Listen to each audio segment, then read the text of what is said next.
Amahoro amahoro ubwoko bw'Imana ndabasuhuje cyane aho muherereye hirya no hino, yaba ari muri Afurika, Amerika, Aziya, Europe, Australia, impande n'impande, hirya no hino mwese turabasuhuje bwoko bw'Imana, nimugubwe neza, amahoro y'Imana n'ubuntu bw'Imana bigwire muri mwe mubiheshejwe no kumenya Imana na Yesu Kristo. Rero n'ubundi ubasuhuza ni mugenzi wanyu ubwoko bw'Imana, Sibomana Anastasi, ni kuri wa murongo wa Irera TV1 n'ubundi dukunda guhuriraho cyane, yego umurongo wa YouTube, yego kandi n'iyo kuri TikTok n'ubundi usangayo Irera TV1. Rero turebeye hamwe nyirizina nk'ibyo dukunda kuganiraho kandi by'ingenzi, n'ubundi usanga byose tubibona mu murongo umwe wo gushaka buryo ki twamenya iby'Imana ishima kugira ngo abe ari byo dukora, cyangwa dushakisha buryo ki tumenye icyo Imana yatumenyesheje kugira ngo abe ari cyo twubahiriza. Rero niyo mpamvu usanga ubwoko bw'Imana intego yacu ari ukumenyekanisha ukuri kw'ijambo ry'Imana, ndetse no kumenyekanisha by'umwihariko inzira y'ukuri ijya mu bwami bw'Imana. Kandi ubwoko bw'Imana duterwa ishyaka no kwiga ijambo ry'Imana ndetse no gusobanukirwa icyo Imana Data twese ishaka kugira ngo dukore igikwiriye nk'abazagorerwa ingororano nk'abana b'Imana mu bwami bw'Imana. Rero ubwoko bw'Imana muherereye hirya no hino, tugeze muri bya biganiro n'ubundi. Uyu munsi turi mu kiganiro tumenye amateka mu iyobokamana, ikiganiro kinyura kuri Irera TV1 buri munsi. Tugiye kuganira kuri aya mateka turi buze kubona yaranze iyi tariki y'uyu munsi nyirizina. Tugiye kurebera hamwe incamake y'amateka yaranze iyi tariki, incamake y'amateka yaranze iyi tariki n'ubundi ya 4 z'ukwezi kwa mbere. Yego turarebamo muri aya mateka n'undi turabonamo umuntu wihaye Imana, ndetse bikanagaragarira no mu kazi ke, mu byo akora bya buri munsi.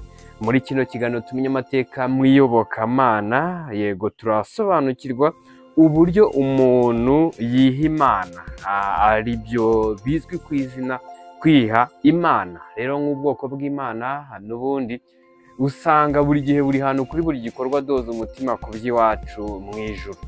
Usanga n'ubundi ikintu umuntu aharira igihe kirekire mu buzima bwe, icyo kintu usanga ariyo Mana ye. Icyo kintu ugasanga gitangaho ubutunzi, gitangaho igihe cye n'imbaraga ze. Icyo kintu n'ubundi usanga aricyo gisobanura Imana ye nyirizina. Rero tugiye kureba nyirizina ku buryo burambuye amateka aranze iyi tariki, ariko turibaza tuti ese abantu babayeho mu gihe cy'amateka ubundi bakoraga iby'Imana yashakaga icyo gihe? Yego turaze twumve amateka n'ubundi kugira ngo twumve uburyo bayabayemo. Noneho kuko muri aya mateka, muri kino kiganiro twifashisha igitabo cya Bibiliya kikadufasha kugira ngo tumenye iby'Imana yo ishaka, noneho Bibiliya ikaza guhishura nimba ayo mateka bayabayemo barakoraga iby'Imana ishaka kugira ngo natwe tubagendereho cyangwa tubigireho, cyangwa tuve mu kinyoma cyabo bitewe n'icyo Bibiliya yerekanye kuri bo.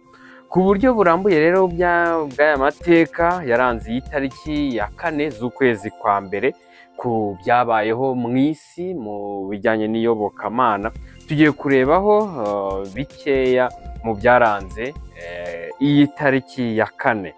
Yego tugiye kureba yaranze iyi tariki ya 4 z'ukwezi kwa mbere n'ubundi. T.S. Eliot kuri iyi tariki n'ubundi ya 4 z'ukwezi kwa mbere mu mwaka w'1965 niyo tariki yapfiriyeho. Yari umwanditsi ukomeye w'icyongereza mu kinyejana cya 20, yego cya 20, akaba n'umukristo wihaye Imana. Yahinduye imyizerere ye ndetse no mu kazi ke, cyangwa idini rye ku giti cye nyirizina. Yego amateka n'ubundi tubonye makeya yaranze iyi tariki ya 4 z'ukwezi kwa mbere twayatangarijwe n'urubuga rwitwa christianitytoday.com. Yego tugiye kureba icyo Bibiliya ivuga kuri aya mateka, kuko turaza kubona uyu nguyu Eliot akaba yari uwihaye Imana n'ubundi nyirizina, akaba yari uwihaye Imana. Uko guhindura rero iyo guhindurira iyo mumerere ye cyangwa imiterere ye, cyangwa uko guhindura nyirizina imyizerere byatumye no mu kazi ke bigaragara, bituma n'ibyo yakoraga byose bimusohokamo, imbuto ze bigaragariramo naho yuko yahinduye imyizerere. Tugiye kureba nyirizina, ese kwiha Imana bishatse kuvuga iki? Kwiha Imana, umuntu yakwiha Imana gute? Ese ibyo bamwe muri rusange twumva bita kwiha Imana nibyo byaba ari byo by'ukuri Bibiliya ivuga kwiha Imana? Tugiye kureba nyirizina nk'uko twabivuze mu ncamake muri kino kiganiro tumenye amateka mu iyobokamana. Tugiye gusobanukirwamo uburyo umuntu yiha Imana, ari byo bizwi muri rusange mu bantu muri sosiyete bita kwiha Imana cyangwa yihaye Imana gutyo. Yego, tugiye kureba icyo Bibiliya ivuga kuri ibi bigendanye no kwiha Imana. Ubundi kwiha Imana ni umubuhe buryo umuntu yakwiha Imana? Ese uyu muntu yihaye Imana ni ngombwa ngo aba akiyobora cyangwa aba agiye kuyoborwa n'uwo yihaye? Nimba umuntu yihaye Imana, ibyo akora biraza kugaruka kuri we cyangwa n'ubundi bikwiye kuba ari iby'Imana kuko yihaye Imana? Bishatse kuvuga yuko we ubwe n'ibyo yaba akora byose byaba birimo kubarurwa ku Mana. Yego, rero tugiye kureba icyo Bibiliya ivuga, uburyo umuntu akwiye kwiha Imana nyirizina cyangwa nk'ubwoko bw'Imana, uburyo twihaye Imana cyangwa uburyo turi mu biganza by'Imana nyirizina. Rero tubane muri kino kiganiro dusangira ibitekerezo, nawe nyura muri komenti turebera hamwe nyirizina uburyo ki umuntu yiha Imana cyangwa dusobanukirwe nyirizina kwiha Imana icyo ari cyo. Tugiye kureba, tuhere mu butumwa bwiza uko bwanditswe na Mariko ibice 16 umurongo wa 15 kugera ku murongo wa 16. Niho havuga ngo arababwira ati, uyu ni Yesu Kristo wavugaga, arababwira ati mujye mu bihugu byose mwigishe abaremwe bose ubutumwa bwiza, uwizera akabatizwa azakizwa ariko utizera azacirwaho iteka. Hano ijambo ry'Imana Yesu Kristo yari arimo kuvuga, abwira intumwa cyangwa abigishwa be, amo kubabwira ati mugende mu bihugu byose mwigisha abantu. Abo ngabo nibamara kwiga bakamenya bakizera, yego, bashobora no kubatizwa cyangwa mu babatize. Ni ijambo ryo riraza ryerekana ngo uwizera akabatizwa azakizwa ariko utizera azacirwaho iteka. Hano harimo hagumya herekana, uyu murongo uraza kutwereka umurongo ngenderwaho kugira ngo umuntu yihe Imana nyirizina. Hano ijambo ritweretse yuko umuntu niyumva ubutumwa bwiza akabwiga, akabwemera, akabwizera, ibyo ngibyo yigishijwe akizera, akabyizera, icyo gihe ntabwo azacirwaho iteka. Rero umuntu utazacirwaho iteka cyangwa umuntu uzabana n'Imana cyangwa umuntu uzaragwa ijuru, ese koko azaba yarihaye Imana cyangwa ntabwo azaba yarihaye Imana? Uyu muntu uzaragwa ubwami bw'Imana azaba yarihaye Imana, kandi umuntu uzaragwa ubwami bw'Imana azaba biheshejwe n'uko yizeye Yesu Kristo umwami n'umukiza mu bugingo bwe. Rero kwiha Imana kwa nyako ni uko nyirizina umara kwizera Yesu Kristo. Icyo gihe umara kwizera Yesu Kristo ukaba ubaye undi wundi, kuko uba uhinduye imyizerere yawe, uhinduye imitekerereze, uhinduye uko uteye mu ntekerezo, mu cyo wakora, mu myanzuro wakora yose. Kubera iki? Umaze kugera mu biganza by'undi muntu cyangwa umaze kugera mu biganza by'ufite izindi mbaraga, yego, kandi nziza.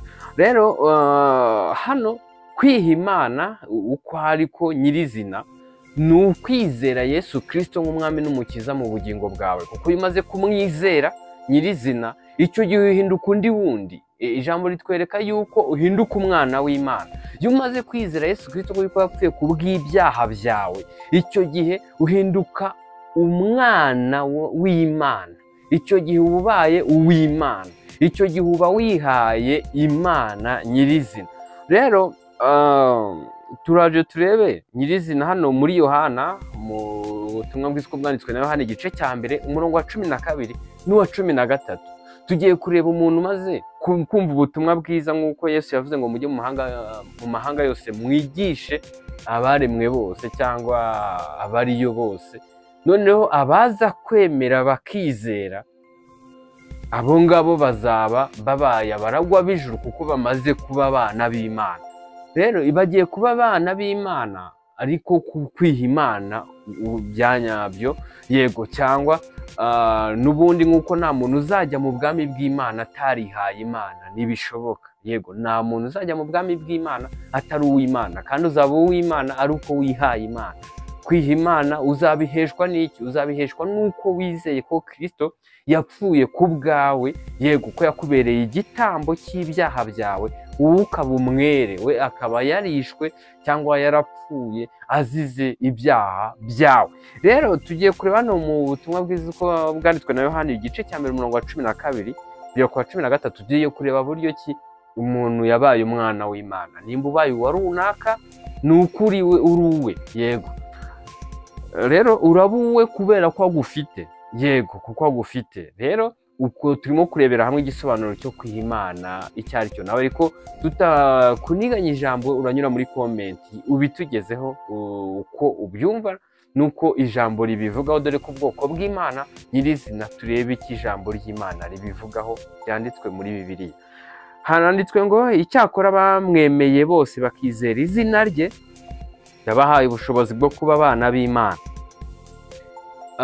Ijambo ryongera rigaruka ritwereka yuko abamwemeye bose bakizera. Abo bemeye nuko babanje kugira ibyo bamenya bakabyemera, bamenyeshwa bakabyemera, bakizera. Icyo gihe bibohaniriza no guhabwa ubushobozi bwo kuba abana b'Imana. Yego, ngo abo ntibabyawe n'amaraso cyangwa n'ubushake bw'umubiri cyangwa n'ubushake bw'umugabo, ahubwo babyawe n'Imana. Tubaye abana b'Imana, tubaye ubwoko bw'Imana kubera ko twihaye Imana, kuko twizeye. Nuvuga ngo turaza kuba abana b'Imana kuko hari icyo dukoze cyo kwizera. Rero kuba twizeye tukajya mu biganza byayo ni uko twebwe tuyihaye mu murongo wo kwizera Yesu Kristo ko yadupfiriye ku musaraba i Golgotha. Nguko uko ubwoko bw'Imana tuba twiha Imana cyangwa twihaye Imana. Yego, rero uraza usange nimba umaze kuba umwana w'Imana ubiheshejwe n'uko wihaye Imana kubwo kwizera Yesu Kristo ko yagucunguye. Icyo gihe kuko ugeze mu biganza by'Imana ntabwo wowe ukifiteho uburenganzira bwo kwiyobora cyangwa bwo kwikorera icyo wishakiye cyangwa ibyo kamere irarikira. Oya rwose, ahubwo ngubwo haraba hasigaye no kuyoborwa na wa wundi ugufite, wa wundi wihaye. Kuko rero ubwoko bw'Imana natwe twihaye Imana, rero ntabwo tuba tukiyobora cyangwa ngo twigenge. Rero aho tugiye kureba nyirizina, ese turaba tugengwa nande, tuyoborwa nande? Tuba tuyogengwa cyangwa tuyoborwa na wa wundi twihaye ari we Mana. Yego, dore ijambo ririza ribikwereka ribishimangira mu rwandiko Pawulo yandikiye Abaroma 8 ku murongo wa 14, niho habivuga hati abayoborwa n'umwuka w'Imana bose nibo bana b'Imana. Yego, ijambo rirabyerekanye. Ariko hano herekanye yuko ubwoko bw'Imana tuyoborwa n'umwuka w'Imana, abana b'Imana bayoborwa n'umwuka w'Imana. Kandi umuntu abaye umwana w'Imana cyangwa ubwoko bw'Imana abiheshejwe n'uko twizeye Yesu Kristo nk'umwami n'umukiza mu bugingo bwacu. Icyo gihe tugahita duhabwa kuyoborwa n'umwuka w'Imana, kuko tuba twihaye Imana, tuba turimo kugengwa n'ubumana muri twebwe. Niyo mpamvu uraza gusanga umuntu uraza kuba ko yihaye Imana ariko akaba atarimo kuyoborwa n'umwuka w'Imana, aho ngaho ni ikinyoma 100%. Umuntu nimba arimo kuvuga ko yihaye Imana cyangwa ari mu bihaye Imana, icyo gihe ugasanga n'ubundi arimo kuvuguruza no kurwanya iby'Imana yavuze. Icyo gihe icyo arimo kuvuga ni ikinyoma, ntabwo yihaye Imana. Oya, ntabwo bihari rwose. Yego, kubera ko yaba yarihaye Imana ntabwo yakagombye kurwanya Imana ku cyo yavuze. Ibyo ngibyo tuvuga arwanya ni ibihe? Nibyo tubona iby'Imana yavuze biboneka mu gitabo cya Bibiliya. Yego, rero mu gihe umuntu yihaye Imana ntabwo arwanya Imana, ahubwo kuko Imana aba ariyo imuyobora. umuntu wihaye Imana n'ubundi icyo gihe ntabwo aba yiyobora, ahubwo nawe ayoborwa n'Imana. Ntabwo arwanya iby'Imana, ahubwo abimenyesha abandi hirya no hino. Izo mbaraga z'Imana ziba ziri muri twebwe, ubwoko bw'Imana bihaye Imana, nizo zituyobora gukora iby'ingenzi kandi biri mu bushake bw'Imana. Rero ubwoko bw'Imana ndabashimiye yuko mudahwema kubana natwe, twungurana byinshi cyane, duharanira kugira ngo tumenye icyo ijambo ry'Imana ritumenyesha kugira ngo abe ari byo twubahiriza. Yego, niyo mpamvu usanga intego yacu n'ubundi ari ukumenyekanisha ukuri kw'ijambo ry'Imana, ndetse by'umwihariko kumenyekanisha inzira yo kurijya mu bwami bw'Imana. Rero bwoko bw'Imana muherereye hirya no hino, murabizi ko buri gihe, buri hantu, kuri buri gikorwa duhoza umutima ku by'iwacu mu ijuru. Ndabashimiye ko mudahwema kubana natwe. Rero amahoro y'Imana n'ubuntu bw'Imana bigwire muri mwe, buheshejwe no kumenya Imana na Yesu Kristo umucunguzi wacu. Murakoze cyane.